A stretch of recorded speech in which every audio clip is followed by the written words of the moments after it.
Well, Lawrence, I'm glad you chose this movie to show tonight, not just because it features Michael Dunn, but because it is, as I said in the intro, so timely, because I think it shows how intolerance festers.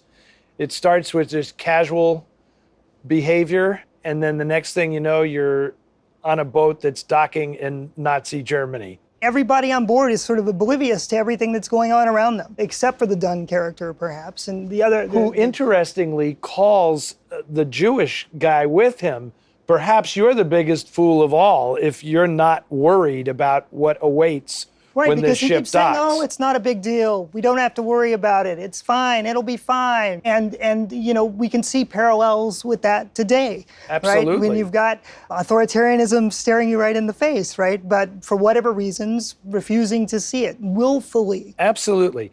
We also should note that this was Vivien Leigh's last movie. She's quite good in it. I feel very sorry for her in this film. Her life at that point is right there in front of the camera, and she's very effective. Yeah, there's a rawness, there's an authenticity you can just sort of get through every scene that she's in. In fact, I think there are many elements of disability throughout the film. There's a certain degree of self-absorption that prevents the characters from actually seeing or commenting or doing anything about it. And I think that the xenophobia or the racism is one thing. That's the obvious danger. But the inability or the unwillingness to call it out or to recognize it or respond to it is probably even more of it should be more of a concern. Yeah. I was thinking of the husband and wife who are more concerned about their dog that goes overboard, and they give no thought to the man who rescued the dog, who's in steerage, who died. And these are the people that can't afford, you know, the big rooms on the ship, right? So they're sort of in the belly of the ship, making the journey sort of literally underneath everyone else. Yeah. I thought that Abby Mann did a really good job with this screenplay, given that the book was immense.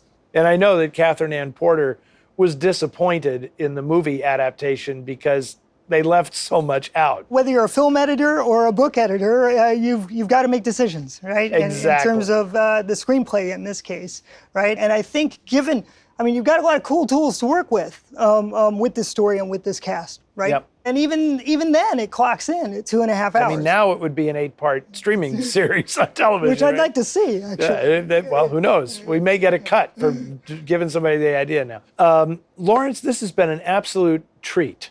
I really appreciate your coming on. You're part of the TCM family at this point. You bring so much to these films, and you're so good at it that I just want to thank you again. Well, thank you, Eddie, and thank you, TCM, for doing this yet again, inviting me to the dance. I think it's, just really a delight to be able to showcase these films, to kind of put them in perspective and show that, disability, when done right, is not an obstacle. It can add layers and character and nuance. Right? It's important to, I think, reflect on that.